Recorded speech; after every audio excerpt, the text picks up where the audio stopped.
हाँ जी, पता लगाओ चेंज कौन सी साइड से है, मेथड कौन सा है, और लॉजिक क्या है।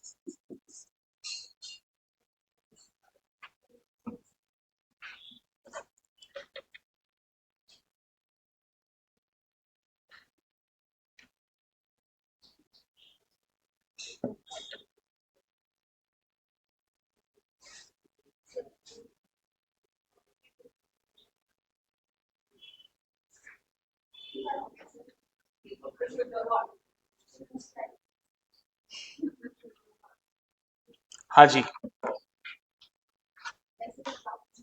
तुम कर रही हो बैंक की तैयारी, तुम्हें पता आना चाहिए सारी चीजें। बताओ, बैंक में 5 नंबर, तुम नहीं कर रही बैंक की तैयारी? बस तुम साल भर से तो ये बोल रही हो सर मैं बैंक की तैयारी कर रहा हूँ। अच्छा चलो ठीक है, पता लगाओ। अरे सारे सबको ही पता लगाना है। अरे स्टूडेंट के एग्जाम में आएगा ये क्वेश्चन, 3 या 4 क्वेश्चन 100% आएंगे, ठीक है ना? तो आपको ही, अनीसा को छोड़ के, ठीक है, बाकी सारे लोग पता लगा के बताओ। हाँ, तुम बताओ फिर। अच्छा, चेंज कौन सी साइड से हुआ है? राइट साइड से। अरे ओ रुक जाओ, चेंज कौन सी साइड से हुआ है? राइट साइड से।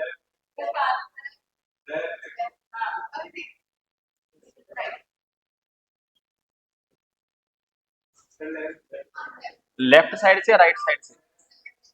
लेफ्ट साइड से। और कौन बताएगा? लेफ्ट साइड से। हाँ जी, लेफ्ट साइड से। लेफ्ट से, बताइए। अच्छा लेफ्ट साइड से, ठीक है। लेफ्ट साइड से, ठीक है। चेंज तुम्हारा कहाँ से हुआ है? Left side. तुम्हारा राइट साइड से कैसे आया? मैंने आपसे ये बोला था कि यदि किसी भी क्वेश्चन में आपको चेंज का पता लगाना है, अरे सुनो, यदि किसी भी क्वेश्चन में आपको चेंज का पता लगाना है, तो चेंज का पता लगाने के लिए आप हमेशा इनपुट और स्टेप 1 में कंपैरिजन करोगे। तो यहाँ पे कौन आ रहा है? 5, और यहाँ पे कौन आ रहा है? 1। इधर की साइड तो चेंज हो गया। यहाँ पे कौन आ रहा है? 3, और यहाँ पे भी कौन आ रहा है? 3। इधर की साइड कोई भी चेंज है क्या? नहीं। और जब लेफ्ट में चेंज हो जाए और राइट साइड में चेंज ना हो, तो चेंज कौन सी साइड से होगा तुम्हारा? लेफ्ट साइड से। अब किसका पता लगाना है? मेथड का। कैसे पता लगाओगे? जिस साइड से चेंज हुआ है हमें उसी साइड से हर स्टेप का पहला एलिमेंट देखना है। जिस साइड से यदि चेंज हुआ है उस साइड से हर स्टेप का पहला एलिमेंट सेम होगा तो मेथड कौन सा होगा, और अलग अलग होगा तो कौन सा होगा, शिफ्टिंग। तो मुझे ये बताओ चेंज कौन सी साइड से हुआ है, लेफ्ट साइड से। तो लेफ्ट साइड से हर स्टेप का पहला एलिमेंट सेम है अलग अलग है, सेम है, और सेम है तो मेथड कौन सा है तुम्हारा। अब मैंने आपसे ये कहा था कि अरेंजमेंट मेथड में यदि आपको लॉजिक का पता लगाना है तो कौन सा स्टेप पढ़ोगी, अरेंजमेंट मेथड में यदि आपको लॉजिक का पता लगाना है तो कौन सा स्टेप पढ़ोगी, लास्ट स्टेप। और लास्ट स्टेप हमेशा उस साइड से पढ़ोगे जिस साइड से क्या हुआ है, चेंज हुआ है। देखो अल्टरनेट तरीके से 1 2 3 4 5 6 अल्टरनेट तरीके से तो तुम्हारे पास नंबर है, लेकिन नंबर इंक्रीजिंग में डिक्रीजिंग में, इंक्रीजिंग। उसके बाद B D E F G I alternate तरीके से तुम्हारे पास क्या है, लेटर है। तो मैं आपसे ये कह सकता हूँ लेटर भी किस ऑर्डर में है तुम्हारे, इंक्रीजिंग। मतलब नंबर भी तुम्हारे इंक्रीजिंग में और लेटर भी कैसे हैं तुम्हारे, इंक्रीजिंग में, ठीक है ना। लेकिन आप एक छोटा सा काम और करना, आप लास्ट स्टेप से सीधा मूव करना फर्स्ट स्टेप की तरफ। और फर्स्ट स्टेप में ये देखना कि एक बार में सिर्फ एक एलिमेंट अरेंज हुआ है या फिर एक बार में एक से ज्यादा एलिमेंट अरेंज हुए हैं, ठीक है ना। सिर्फ इसी से पता मत लगा लेना कि नंबर भी इंक्रीजिंग है और तुम्हारे लेटर भी इंक्रीजिंग है, ठीक है ना। यहाँ पे ये देखना कि कहीं ना कहीं हो सकता है या तो एक बार में एक एलिमेंट अरेंज हुआ हो या फिर हो सकता है एक बार में एक से ज्यादा एलिमेंट अरेंज हुआ हो, ठीक है ना। तो कैसे पता लगाओगे, सीधी सी बात है, इनपुट में सबसे पहले कौन आ रहा है, 5। और आपको पता है 5 कौन से प्लेस पे पहुंच गया, थर्ड पे। तो पहले स्टेप में एक साथ दो अरेंज हुए, उसके बाद 5 यहाँ पे पहुंच गया, अब अगले स्टेप में ये दो अरेंज हुए हैं। उसके बाद 5 यहाँ पे पहुंच गया, अगले स्टेप में ये दो अरेंज हुए हैं। उसके बाद 5 यहाँ पे पहुंच गया, अगले स्टेप में ये दो अरेंज हुए हैं। उसके बाद अगले स्टेप में फिर तुम्हारे ये सारे के सारे क्या हो गए, तुम्हारे अरेंज हो गए। तो मैं आपसे ये कह सकता हूँ एक बार में एक एलिमेंट या दो एलिमेंट, एक बार में कितने एलिमेंट अरेंज हुए हैं, दो।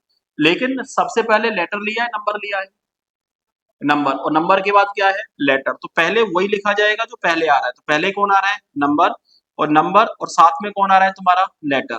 और ये जो नंबर है वो किस ऑर्डर में है, इंक्रीजिंग, और ये लेटर है ये भी किस ऑर्डर में है तुम्हारे, इंक्रीजिंग। तो एक बार में दो एलिमेंट लिए हैं, नंबर प्लस लेटर, और नंबर प्लस लेटर दोनों ही किस ऑर्डर में लिए हैं तुम्हारे, इंक्रीजिंग ऑर्डर में लिए हैं।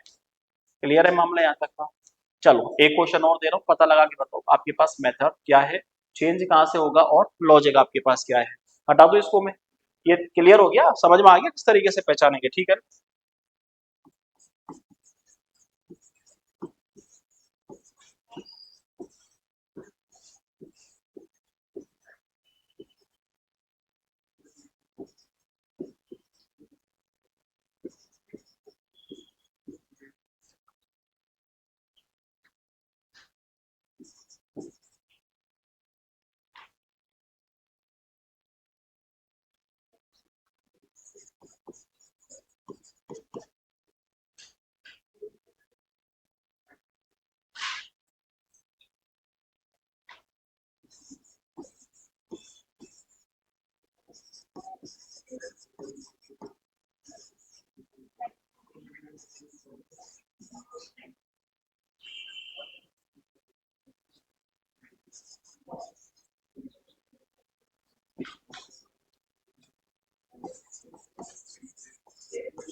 चलो पता लगाओ, इसी से पता लगा, इसी से पता लग जाएगा हालांकि आपको, एक बार में एक या एक बार में दो। सबसे पहले ये बताओ चेंज कौन सी साइड से हुआ है, राइट साइड से। अबे कहाँ राइट साइड से हुआ है, यहाँ पे तो लास्ट में कौन बैठा हुआ है,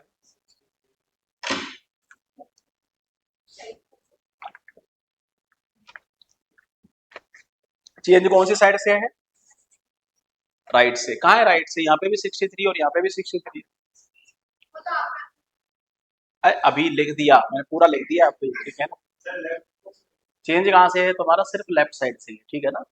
लेकिन आपको पता है, आप कहोगे सर यहाँ पे भी 99 है और यहाँ पे भी 99 है, जो ना चेंज है लेफ्ट साइड से। एक बात बताओ, यहाँ पे 99 है लेकिन 99 के बाद कौन है, लेकिन यहाँ पे 99 के बाद कौन है, 09, ठीक है ना। तो बताओ लेफ्ट साइड में चेंज है या फिर नहीं है, नहीं समझ में आया, लेफ्ट साइड में चेंज हो गया। अब मुझे बताओ मेथड कौन सा है, अरेंजमेंट है, क्योंकि आपको पता है हर स्टेप का पहला एलिमेंट कैसा बनेगा, सेम बनेगा।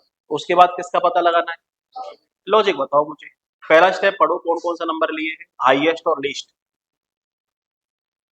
एक बार में एक या एक बार में दो? अरे क्यों लिया है? 99 तो तुम्हारा साथ में आ ही गया, 99 के साथ किसको लपेट लिया? 09 को, ठीक है ना। अब यहाँ पे 98 के साथ किसको ले लिया है? 12 को। 99 से छोटा और 9 से बड़ा। उसके बाद किसको लपेट लिया है? 64 और 16 को। 98 से छोटा और 12 से बड़ा। समझ रहे हो मैं क्या कहना चाह रहा हूँ? एक बार में एक या दो? दो। Highest list, highest list, highest list, इस तरीके से क्या बनाइए कंडीशन। कल हमारे पास किताब के क्वेश्चंस होंगे, ठीक है ना। कल आपको सीट मिलेगी यहाँ से इनपुट आउटपुट की। उसमें सबसे पहले तो यही प्रैक्टिस करेंगे, हम पहचानेंगे कैसे, उसके बाद क्वेश्चन का आंसर कैसे देना है। मेन काम तो आपका वो है कि क्वेश्चन का आंसर कैसे देना है, ठीक है। कल बात करेंगे इससे आगे। Thank you.